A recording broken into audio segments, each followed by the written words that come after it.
બાળ દોસ્તો, હવે આપણે કાવ્ય પંક્તિઓ વાંચીને સમજીએ. આવનારી સૌ ખુશીની વાત કરીએ, એક નવી શરૂઆતની શરૂઆત કરીએ. સમજૂતી. કવિ કહે છે, આવનારી તમામ ખુશીની વાત કરીએ. ઘણી રીતે આપણે જૂનું જીવ્યા છીએ. આજે એક નવી શરૂઆત કરીએ, એટલે કે આજે એક સારા કાર્યની કે સારા જીવનની શરૂઆત કરીએ. હર વખત શું માત થઈ જાવું દુઃખોથી, ચાલ આ વખતે દુઃખોને માત કરીએ. સમજૂતી. કવિ દુઃખોની સામે ઝઝૂમવાની પ્રેરણા આપતા કહે છે, દરેક વખતે દુઃખો આવે તો એમનાથી આપણે શા માટે હારી જવું? આ વખતે તો હિંમતથી દુઃખોનો સામનો કરીએ અને દુઃખોને જ હરાવીએ. બહારથી દેખાય જેવી સ્વચ્છ સુંદર દોસ્ત, અંદરથી એવી જાત કરીએ. સમજૂતી. કવિ કહે છે, દોસ્ત, આપણું વ્યક્તિત્વ કે સ્વભાવ બહારથી જેટલું સુંદર દેખાય છે તેવું જ આંતરિક વ્યક્તિત્વ વિકસાવીએ. હોઈએ ત્યાં મહેકતું કરીએ બધુએ, ઘર નગર આખું જગત રળિયાત કરીએ. સમજૂતી. કવિ કહે છે, જેમ જ્યાં ફૂલોની હાજરી હોય છે ત્યાં સુગંધ હોય છે, તેમ આપણે જ્યાં હોઈએ ત્યાં બધું મહેકતું કરીએ. આ રીતે આપણું ઘર, શહેર અને સમગ્ર જગતને સુગંધથી સુંદર બનાવીએ. જે મળ્યું એને કરી સૌથી સવાયું, આવનારી કાલને સોગાત કરીએ. સમજૂતી. કવિ કહે છે, આપણને જીવનમાં જે કાંઈ મળ્યું છે એને એનાથી વધુ સારું કરીને આપણા ભવિષ્યને એની ભેટ ધરીએ. બાળ દોસ્તો, હવે આપણે કાવ્યનું શ્રવણ કરીએ.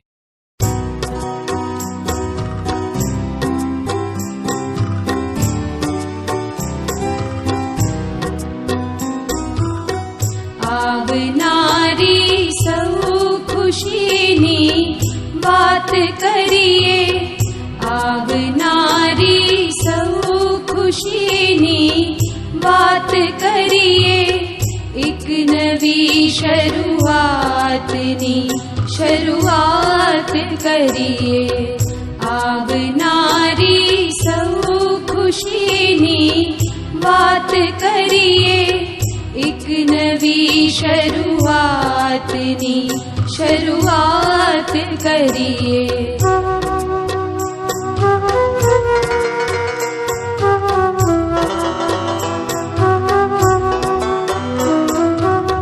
હર વખત શું માત થઈ જાવું દુઃખોથી, હર વખત શું માત થઈ જાવું દુઃખોથી. ચાલ આ વખતે દુઃખોને માત કરીએ. એક નવી શરૂઆતની શરૂઆત કરીએ.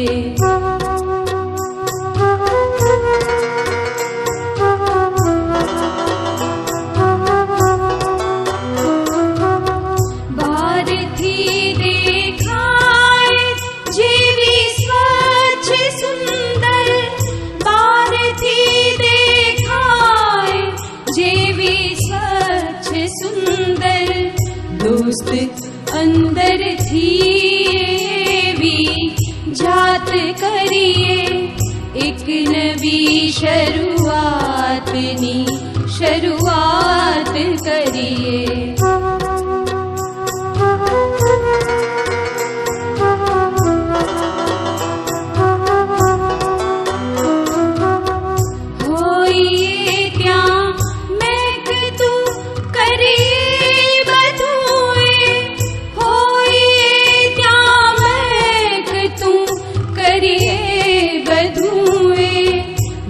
નગર આખું જગત રળિયાત કરીએ.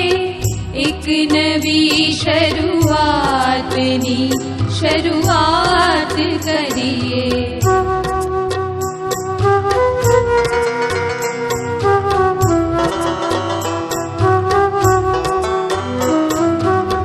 જે મળ્યું એને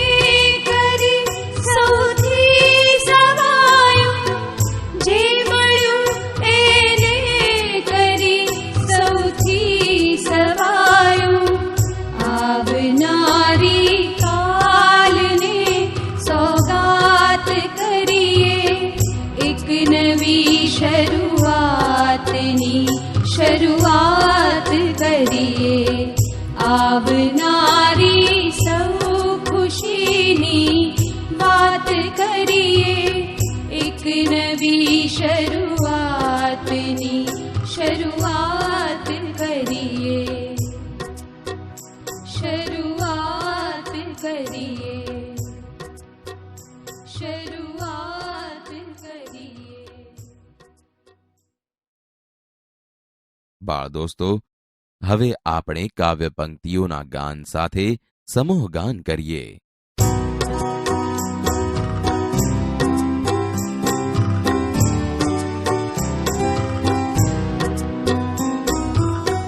આવનારી સૌ ખુશીની વાત કરીએ, આવનારી સૌ ખુશીની વાત કરીએ, એક નવી શરૂઆતની શરૂઆત કરીએ. આવનારી સૌ ખુશીની વાત કરીએ, એક નવી શરૂઆતની શરૂઆત કરીએ.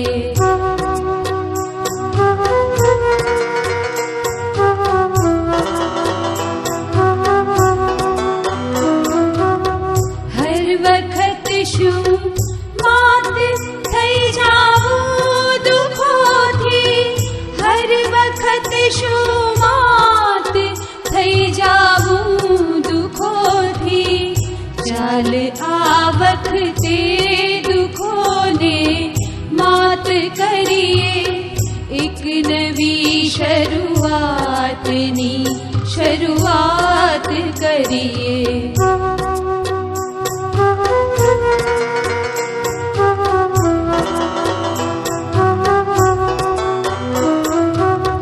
બહારથી દેખાય જેવી સ્વચ્છ સુંદર, બહારથી દેખાય જેવી સ્વચ્છ સુંદર, દોસ્ત અંદરથી એવી જાત કરીએ, એક નવી શરૂઆતની શરૂઆત કરીએ.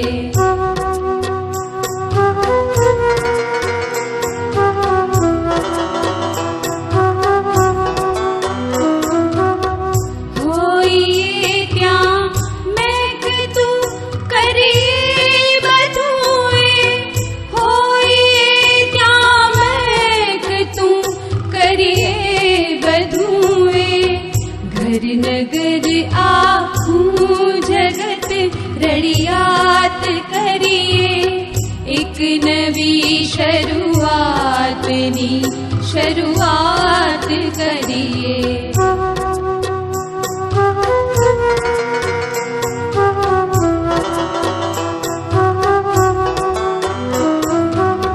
જે મળ્યું એને કરી સૌથી સવાયું, જે મળ્યું એને કરી સૌથી સવાયું, આવનારી કાલને સોગાત કરીએ, એક નવી શરૂઆતની શરૂઆત કરીએ.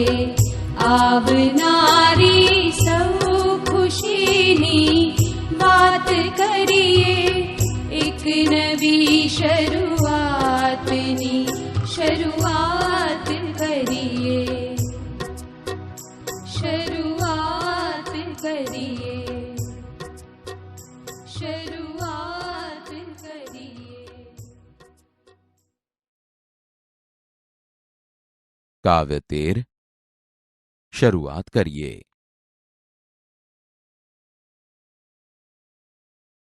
બાળ દોસ્તો, હવે આપણે કવિના જીવન વિશે પરિચય મેળવીએ. શરૂઆત કરીએ. આ ગઝલ પ્રકારના કાવ્યના કવિ છે શ્રી હર્ષ બ્રહ્મભટ્ટ. તેમનું મૂળ વતન મહેસાણા છે. તેમનો જન્મ 31 જુલાઈ 1954માં થયો હતો. કવિ શ્રી હર્ષ બ્રહ્મભટ્ટ ગુજરાતી સાહિત્યના આધુનિક કવિ અને ગઝલકાર છે. તેઓ ઉર્દુ ભાષામાં પણ સર્જન કરે છે. ઉર્દુ ગઝલ ક્ષેત્રે એમના નોંધપાત્ર પ્રદાન માટે વર્ષ 2010 માટેનો ગુજરાત ઉર્દુ સાહિત્ય અકાદમીનો ગૌરવ પુરસ્કાર એમને એનાયત થયો છે. મૌનની મહેફિલ કાવ્ય સંગ્રહ માટે ગુજરાતી સાહિત્ય પરિષદના દિલીપ મહેતા પારિતોષિક, જીવવાનો રિયાઝ શ્રેષ્ઠ ગઝલ સંગ્રહ માટે ગઝલ સભા વડોદરાનું પારિતોષિક તેમજ ગુજરાતી ગઝલમાં વિશિષ્ટ પ્રદાન માટે આઈએનટી મુંબઈ દ્વારા શયદા એવોર્ડથી સન્માનિત થયા છે. બાળ દોસ્તો, શરૂઆત કરીએ એ ગઝલ કવિશ્રીના ગઝલ સંગ્રહ જીવવાનો રિયાઝમાંથી લેવામાં આવી છે, જેમાં એમણે એક નવી શરૂઆત કરવાની વાત કરી છે. ભાષા સજ્જતા. બાળ દોસ્તો, તમે ગરબા, લગ્નગીત, બાળગીત વગેરેથી પરિચિત છો. અહીં આપણે કાવ્યના એક નવા જ પ્રકાર તરીકે ગઝલ વિશે જાણકારી મેળવીએ. ગઝલ એક ફારસી કાવ્ય પ્રકાર છે. ગઝલનો અર્થ પ્રિયતમા સાથેની ગુફ્તગુ એવો થાય છે. ગઝલ ઉર્દુ, અરબી ભાષાની જેમ ગુજરાતીમાં પણ લખાય છે. ગઝલમાં બે પંક્તિઓનો એક શેર બને છે, જેમ કે નયનને બંધ રાખીને મેં જ્યારે તમને જોયા છે, તમે છો એના કરતાં પણ વધારે તમને જોયા છે. આવા કેટલાક શેર મળીને આખી કૃતિ રચાય છે. સાથે સાથે ગઝલનો દરેક શેર એક સ્વતંત્ર કાવ્ય પંક્તિ છે. ગઝલની વિશેષતા છે એના રદીફ અને કાફિયા યાને અનુપ્રાસ. ગઝલ માત્રા મેળ છંદમાં લખાય છે. બાળ દોસ્તો, હવે આપણે અહીં મૂકવામાં આવેલી બે ગઝલો સાંભળીએ. એક મનહર ઉદાસની ગુજરાતી ગઝલ છે નદીની રેતમાં,